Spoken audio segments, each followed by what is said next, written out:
Troopers, I've just discovered a terrible truth. Chancellor Palpatine is a thick lord. A Sith Lord? And he wants you to have those sweet Darth Gainer gains. So whether you want to be a heavy trooper or whether you want to know the secrets of the Sith, this video is for you because I'm going to show you my 5 favorite training intensification techniques so that you can build more muscle and get that sweet galactic pump that we all want at the end of our training sessions. So whether you're doing some of the training like a trooper videos and you want to add on a little bit of extra spice, or whether you are using a more periodized structured training program, these are gonna be things that you can implement. Super simple, super fun, and it's gonna give you a nasty pump. So before I dive into it, be sure and hit that like and subscribe button. And now let's go into number 1. All right, so the first one is called B.A.N.A reps. It stands for bilateral assisted negative accentuated. And this is something that I picked up from Joel Seedman. And all you really need to know is that you're gonna pick it up with 2 hands or 2 legs, and you're gonna lower it down with just 1. So the way that this would work is, let's say you're doing some curls. And typically I'm not gonna be able to just bicep curl up 50 pounds. But if I use 2 hands, I can come up and then lower down. I can come up and then lower down. And so individuals can typically do about 25 to 30% more on the eccentric than they can the concentric, right? So that's lifting up, lowering down. So this is gonna be something that you can utilize with curls. And I would recommend something in like the 3 sets of like 6, 7, 8 reps per side, maybe less depending on how intense you're going. But you're gonna find something that you literally can't do with 1 hand, and you're going to come down or come up with 2, down with 1. It works really well with machines as well. If you can get a Smith machine, you could come in kind of like a split lunge, come down with 1, squat it back up with 2. I've also done it with hamstring curls or leg extension machines. That one's probably my favorite. I don't have any of those in this tiny little gym, but you would essentially hamstring curl up with 2, lower down with 1. And I would do the same thing, 3 sets, anywhere from 6 to 8 reps. You're gonna feel it, you're gonna be fried afterwards. And those eccentrics, you wanna be going nice, slow, and controlled 4 or 5 second reps, so it ends up being a pretty long set. Anyway. All right, so number 2 is gonna be drop sets, but I wanna be very specific about how you go about these, and this is gonna be a way that has been popularized by Joe DeFranco. And what you wanna do here is get up to 2 working sets. So like hard sets, 1 rep from failure, 9 RPE, at about a 5 rep max. And then what you want to do is after you do those 2 hard sets, you're going to pull off 10 to 20% of the weight and then work either to failure or in that 8 to 12 rep range at a similar intensity. So let me show you kind of what this would look like. So let's say I'm benching and I want to get 5 reps. I'm not going to do all 5, but I would do 5 reps here, come down, I'd do all 5. That was my second working set. I'm gonna then come and take off 10 to 20%. So this is 225. So 10% of that is gonna be 22. So I can take off this weight and then I'm gonna lift right into a drop set where I dropped off 10 to 20%. Now it's not perfect math of what I'm doing here, but you should get the point. Now I can go a little bit more to failure. I won't do the full set, but this is a way that you can utilize drop sets a little bit more intelligently and make sure that you're not getting too much intensity, but also at the same time not too little. And the way that I would plug this into programming would be with, it could be like your main compound lifts, whether you're doing bench or squat. You do your 2 hard sets, 5 rep max, pull off 10 to 20%, and then go in that 8 to 12 rep range or to failure, whatever works best for you. You will be fried after you do that, so just take that into your calculation, knowing that some of your future exercises in that day might suffer from this if you go and plug this in. And so one thing that I like to do with these is like if I go super intense with these in a drop set, I might choose an exercise that is super stable, like in a machine, where I don't need to provide as much stability because my nervous system, my brain's gonna be absolutely fried. So drop set, drop in that 10 to 20%. You're gonna love that one. All right, so next we got mechanical drop sets. And this is something that I picked up from my coaches and mentors over the years, Jeremiah Bair, Cody McBroom. And what you're gonna do here is allow for the leverage to provide you a little bit more support as you fatigue.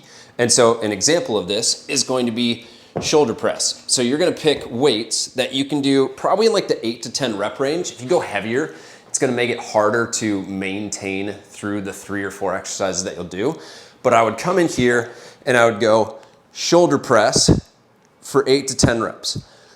Then I'm gonna immediately go and give myself a mechanical advantage where I get a little bit more leverage and an incline press. And now I'm tired.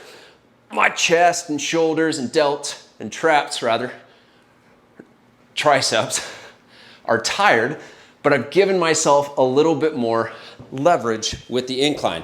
Do 8 to 10 reps. You could either go a little bit lower incline or you go all the way into a flat bench. So at this point, you might be 16 reps in, 20 reps in, you're fried, but you've given yourself a little bit more mechanical advantage. So then you'd finish this off and you would absolutely smoke your chest, your triceps, your delts. You probably want to rest at least 2 to 3 minutes on this if you wanted to do a second or third set. But this is something that you can plug in at the beginning of your workout or about midway through, or you could, honestly, you could do this anytime. You just want to be smart about how you structure this. If you go and do this and then expect to do like a max effort pull-up, you're gonna be absolutely fried. So what I would do is, like, if you're trying to work on your bench press one day, then maybe do a mechanical drop set like this on your second upper body day, or a day that's just upper body focused and you're just trying to get in a bunch of volume, or maybe like a third day or a total body day. Whew. So mechanical drop set, I love it. A couple other different ways that you could do this is by thinking about the biomechanics of a curl. So a regular bicep curl is going to be harder than if you go hammer curl. You now have a little bit more of a mechanical advantage because you're bringing in your forearm, you're changing the wrist angle. Then if you were to go alternating bicep curl, now your brain can focus individually on each muscle, and then you could go alternating hammer.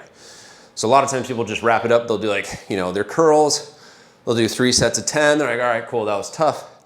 You could go curls for a set, hammer curls for a set, alternating bicep curls for a set, alternating hammer for a set. Keeping the same weight the entire time, but you're fatiguing all the while down. As you fatigue, you give yourself more of a mechanical advantage so that you can keep going with the same weight. There's a few other things that you can do this on. Like if you're in an incline and curling here, that's taking away a lot of your mechanical advantage. So you could go here, have it be a little bit harder, and then sit up here, make it a little bit easier.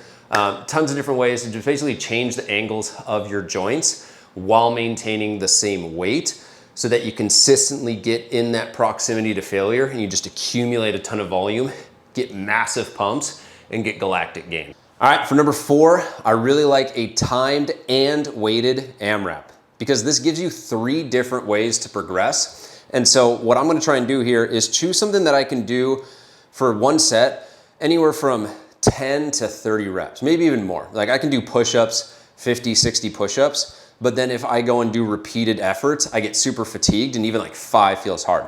So what you would do is you would choose a weight, and it might take a set or a day to figure this out, but one of my favorite ones is I'll choose a barbell curl and then aim for 100 reps.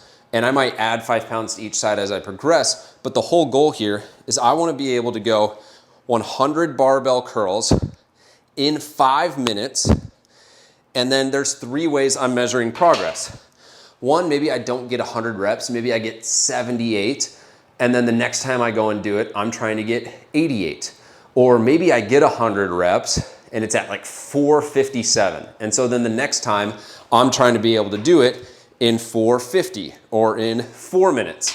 And so you can progress in how fast you're able to do it. You can progress in how many reps you're able to do it. And if you're maxing out on those, you can add weight and then put yourself back in a situation where it's hard to get to 100 reps with 65-pound bars or 75-pound bars, whatever it is. You can just keep progressing. You can do this with push-ups. You can do this with goblet squats. You can do this with barbell curls. Some people can do them with pull-ups. I'm not really good at doing 100 pull-ups. The Murph absolutely smokes me. But that's essentially what you do in the Murph is you do 100 squats, you do 100 pull-ups and push-ups. So you're basically just getting a ton of volume.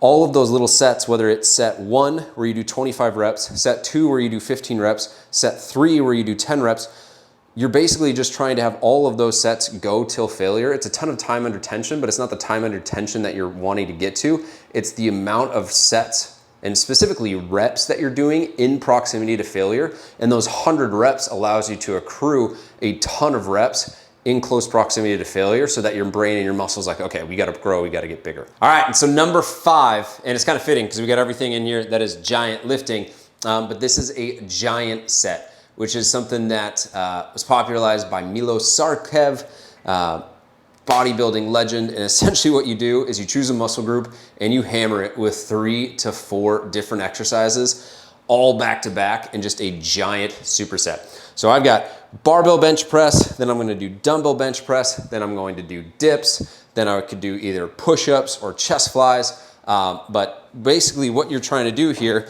is start in something that's a bodybuilding rep range. So let's say this is like an 8 to 10. So I go through and I hammer this out and I do that. Then I come in and go bench press and I hammer this out here.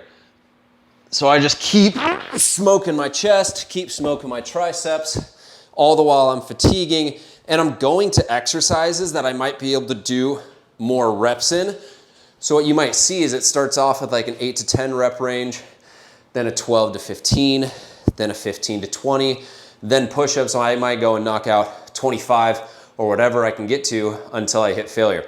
But this is a way just to accrue a ton of volume into those specific muscle groups. Plug this in at the end of your workout or at the end of the set. This is also a really good technique for the people with home gyms. You could do push-ups into dumbbell presses if you don't have dumbbells that are super heavy. So get close to failure, get to failure with push-ups, then go and do dumbbell presses. Then maybe you do dips, or maybe you do band flies, or maybe you go push up into dumbbell press into incline push-up. And you basically just create this situation where you're using multiple exercises to get you to failure. So you don't need to have like a full setup like this. A really good example of something that you could do for legs. Let's say you wanted to smoke the quads. I would go barbell front squat into a Smith machine or a landmine hack squat into a leg extension into bodyweight squats. The other thing you got to think about with this though is you don't want to be the asshole at the gym that's just grabbing 7 different machines. So try and be smart and strategic about how you set everything up. It could be that you're in a Smith machine and you do a front squat, then you do a hack squat, then you do alternating forward lunges with dumbbells, then you go into split jumps. You keep it all condensed in that same spot and location. But a giant set is just a great way to get a massive pump. Choose a muscle group and just absolutely hammer it and kind of cascade down from compound lifts, single joint exercises into probably a body weight exercise. And you get those massive galactic gains, I promise you.